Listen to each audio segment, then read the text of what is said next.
Au nom du Père et du Fils et du Saint-Esprit, nous sommes en train de continuer la neuvaine et aujourd'hui nous sommes au 3e jour. C'est la neuvaine qui nous prépare à recevoir le Saint-Esprit le jour de Pentecôte. Que cet esprit de force, l'esprit consolateur, notre avocat, celui qui nous fait appeler Dieu Abba, vienne dans nos familles.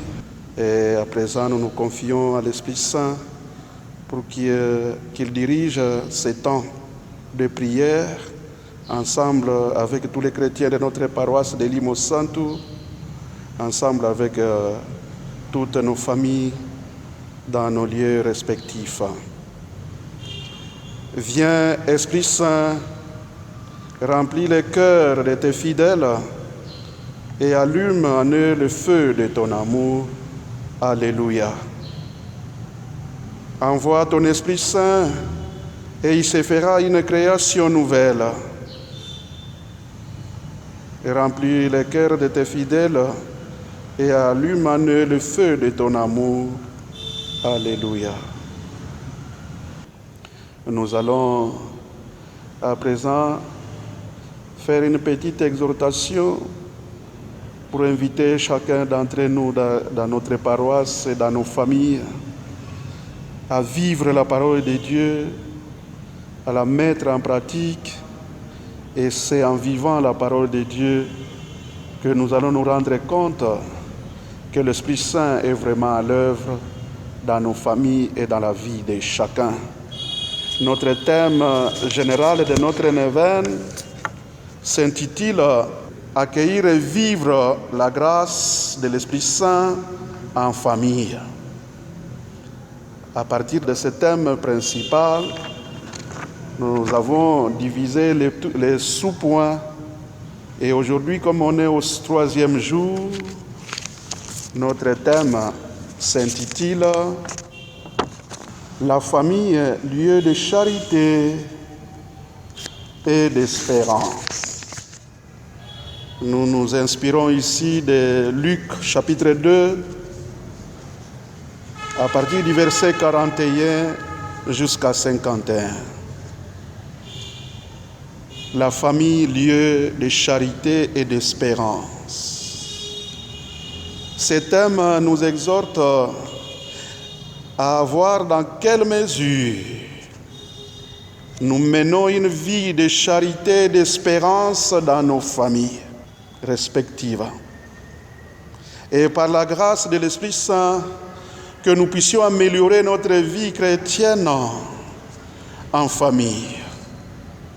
Que chaque famille revoie comment elle vit la charité et donc l'amour, comment elle vit l'espérance.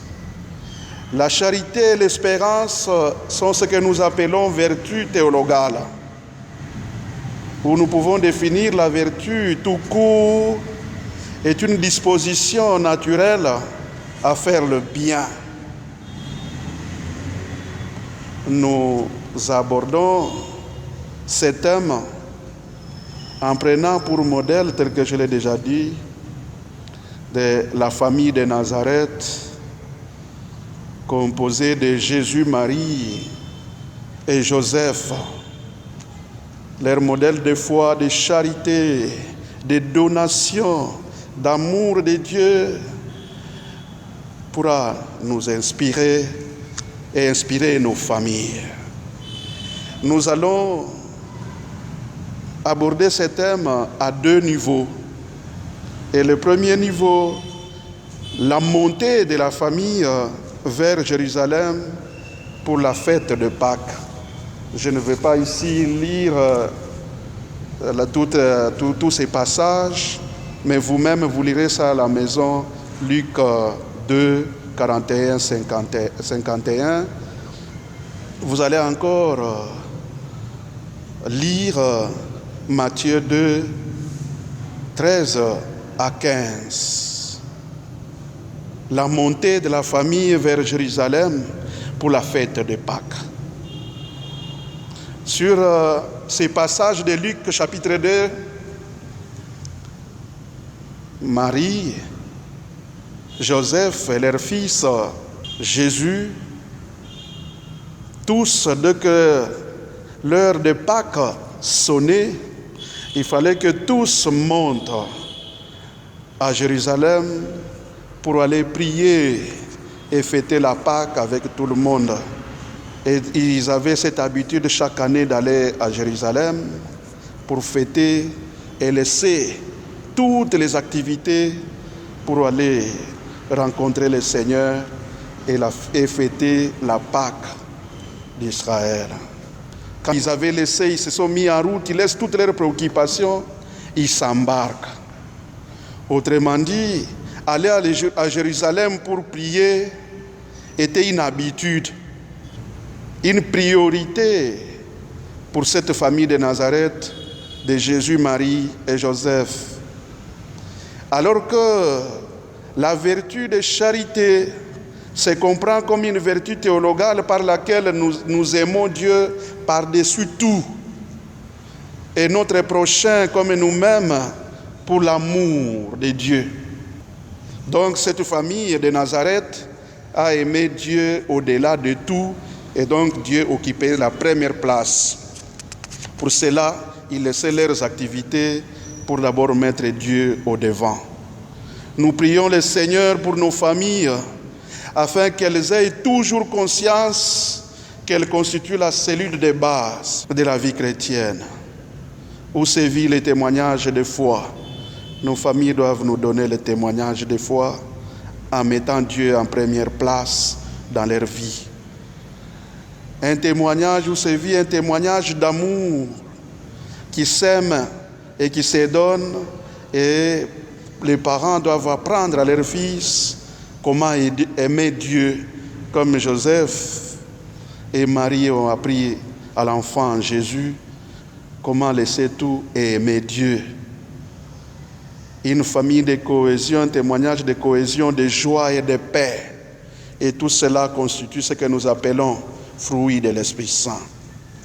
Au deuxième niveau, dans ce thème du troisième jour, la famille de Nazareth, une communauté d'amour. Si nous lisons bien Luc 2, 41 jusqu'à 51 et Matthieu 2, 13 à 15, ces textes de Luc d'abord soulignent les peines qu'ont subies Marie et Joseph en cherchant leur fils pendant 3 jours. Par amour de leur fils, encore en Matthieu 2, et surtout pour les sauver des griffes d'Hérode, les parents se sont retrouvés réfugiés en Égypte.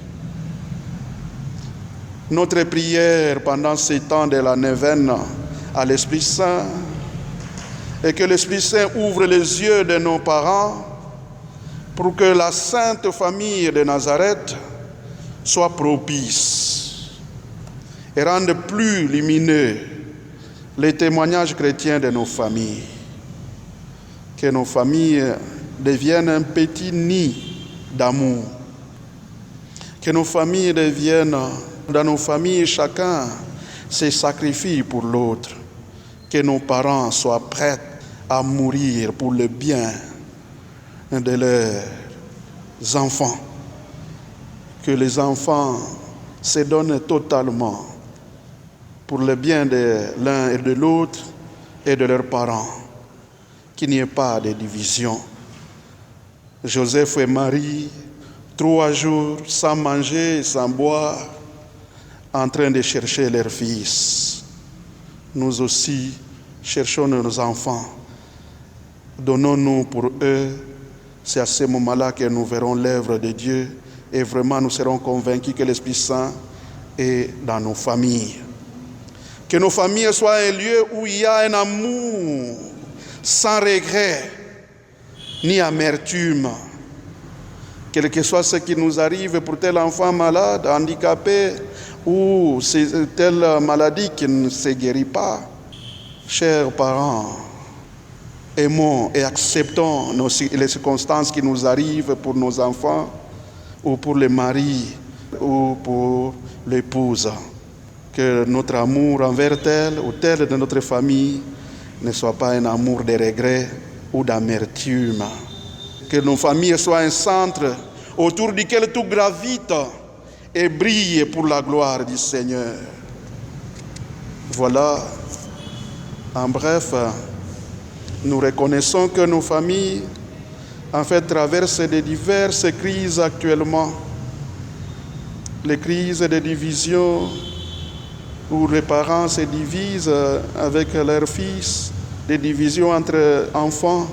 Nous assistons à des infidélités terribles, à des désobéissances des enfants envers leurs parents.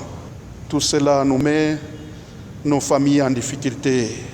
Mais nous invitons nos familles à tenir bon et de ne jamais arrêter de s'appuyer sur l'Esprit Saint, l'unique qui peut nous faire résonner l'amour dans nos familles.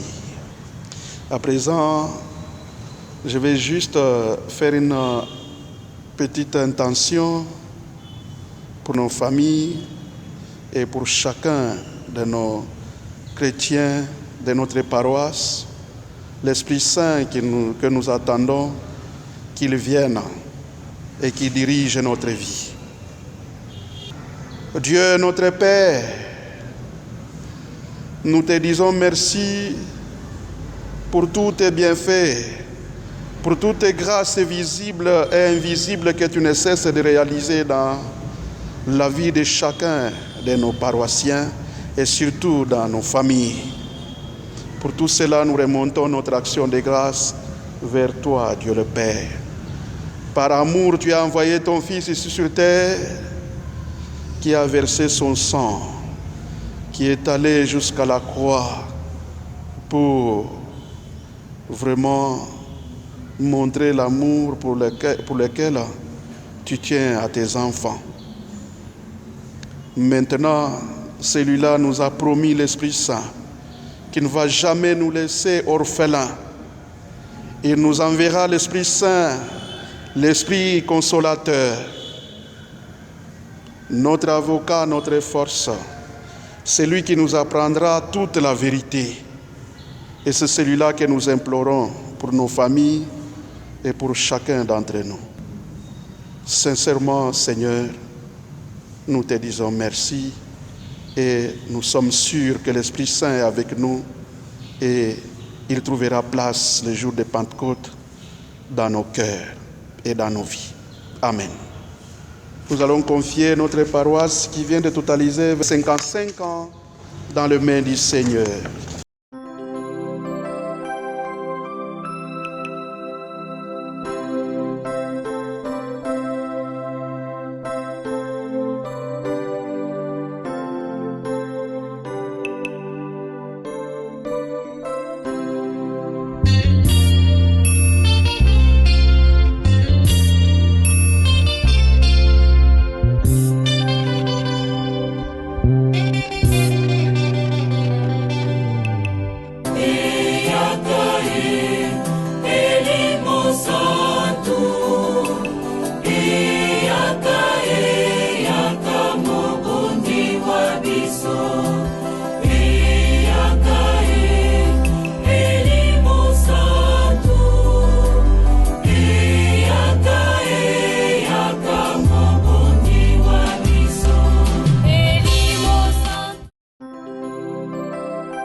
Que la gloire soit rendue au Père, au Fils et au Saint-Esprit.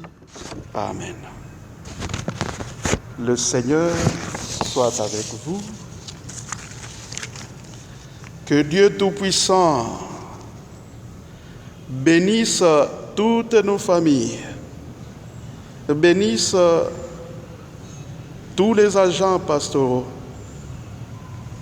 qu'il bénisse tous nos prêtres, qu'il bénisse chaque fidèle de notre paroisse. Au nom du Père et du Fils et du Saint-Esprit. Amen.